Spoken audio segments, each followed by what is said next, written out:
که زه درته ووایم چې هغه ډیر حقایق چې موږ ټول په ښوونځي کې زده کړي په اصل کې د تاریخ جعلي کیسې دي. ځینې د شاهي دربارونو د تبلیغاتو له امله جوړ شوي دي، ځینې دروغ دي چې د انټرنیټ له زمانې مخکې هم لکه ویروس خپاره شوي وو. نن ورځ به موږ د تاریخ تر ټولو عجیبو، ناسم مفهوم شوو او دوامداره جعلي حقایقو په اړه معلومات درکړو.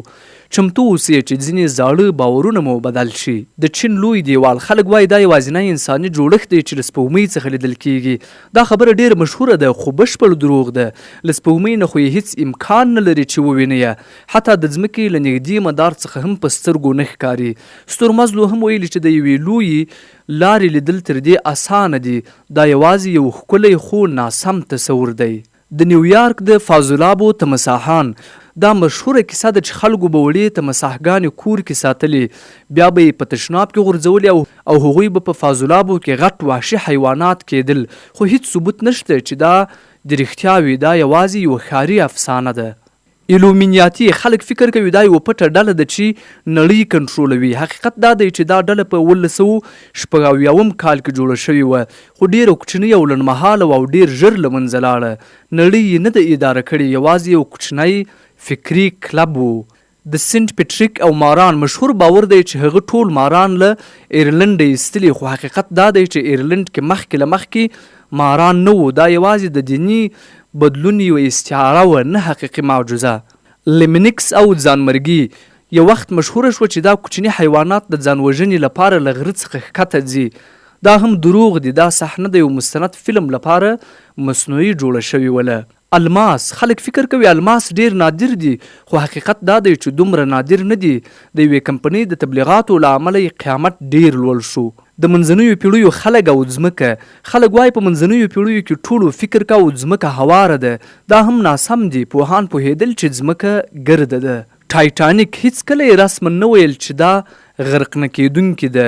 دا جمله وروسته رسنیو جوړه کړه. نیوټن او مڼه مشهور تصور دا دی چې نیوټن د یوې ونې لاندې ناست و، مڼه پرې راولوېده او هغه سمدستي د جاذبې قانون کشف کړ. خو دا کیسه تر ډېره افسانه ده. نیوټن خپله ویلي چې هغه یوازې له کړکۍ بهر کتل او د مڼې لوېدل یې ولیدل.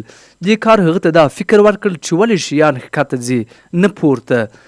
دلته هیڅ په سر لګېدلې مڼه نه وه، یوازې یوه عادي مشاهده وه چې د فزیک تر ټولو لوی قانون ته یې لاره هواره کړه. نو هوښیاري د ټکر له امله نه بلکې د فکر کولو له امله رامنځته کیږي. د اوسپنې ښځه دا یو وحشتناک شی دی چې داسې ښکاري لکه د انسان د شکنجې وسیله چې په منځنیو پیړیو کې کارېده.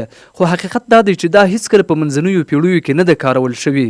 دا په 19مه لسیزه کې جوړه شوې وه، یوازې د موزیم لپاره، د خلکو د ویرولو او حیرانولو لپاره. دا یوازې یو جعلي تاریخي وسیله ده، نه حقیقي شکنجه. د منځنیو پیړیو خلک که څه هم سخت وو، خو دا ډول خیالي وسیلې نه لرلې. د ټروجن آس مشهور داستان دا دی چې یونانیانو یو لوی د لرګي آس جوړ کړ، سرتیري یې پکې پټ کړل. ټرای ښار ته یې ولیږه او ښار یې وران کړ. خو ډیری تاریخ پوهان وایي دا ښایي یوازې یوه استعاره وي، نه حقیقي آس. ښایي دا د جګړې یوه وسیله یا حتی زلزله وي چې په شاعرانه ډول بیان شوې وي. تل چلیدونکی ماشین د 18مې پیړۍ په پیل کې یو اختراع کوونکی چارلز ریډ هیفر داسې ماشین جوړ کړ چې خلکو ته حیرانوونکی ښکاره کېده. یو داسې ماشین چې ادعا کې د بېلو کومې انرژي به تل چلیږي. هغه د دې ماشین د لیدلو لپاره له خلکو $1 اخیسته او خلک په صفونو کې ولاړ وو، ځکه هغوی فکر کاوه معجزه ویني. خو یو شکمن انجینر رابرټ فولټن یې معاینه وکړه او شکمنې نښې یې ولیدې. ګیرونه ناهمواره ګرځېدل او سرعت یې ثابت نه و لکه څوک چې یې په لاس ګرځوي. وروسته یې راز افشا کړ، ماشین جعلي و. کله چې یې لرګي لرې کړل، پورته په یوه خونه کې یو ستړی بوډا سړی ناست و چې په لاس یې یو کرینګ تاواوه او په بل لاس یې ډوډۍ خوړله. دا هیڅ تل چلیدونکی ماشین نه و، یوازې یو عادي مزدور و چې ماشین یې چلاوه. د یونان او روم مجسمې، موږ اکثره د لرغوني یونان او روم مجسمې داسې تصور کوو چې سپینې، پاکې او بې رنګه مرمري وي. دا انځور ډیر پاک او ساده ښکاري، خو حقیقت دا دی چې دا مجسمې په اصل کې رنګینې وي. ډیر روښانه سور، شین، نیلي او ژیړ رنګونه پکې کارول شوي وو. حتی سترګې، باڼګان او نور جزئیات به هم رنګېدل او کله کله به فلزي زینتونه هم پکې کارېدل. د وخت په تېرېدلو سره دا رنګونه له منځه ولاړل او یوازې سپین مرمر پاتې شو. کله چې د رنسانس دورې هنرمندانو دا مجسمې بیا وموندلې، هغوی فکر وکړ چې دا باید همداسې سپینې وي. نو د سپین کلاسیک هنر تصور رامنځته شو. نو لرغوني خلک ساده نه وو، هغوی د رنګونو یوه ډېره پیاوړې او زړوره نړۍ درلوده.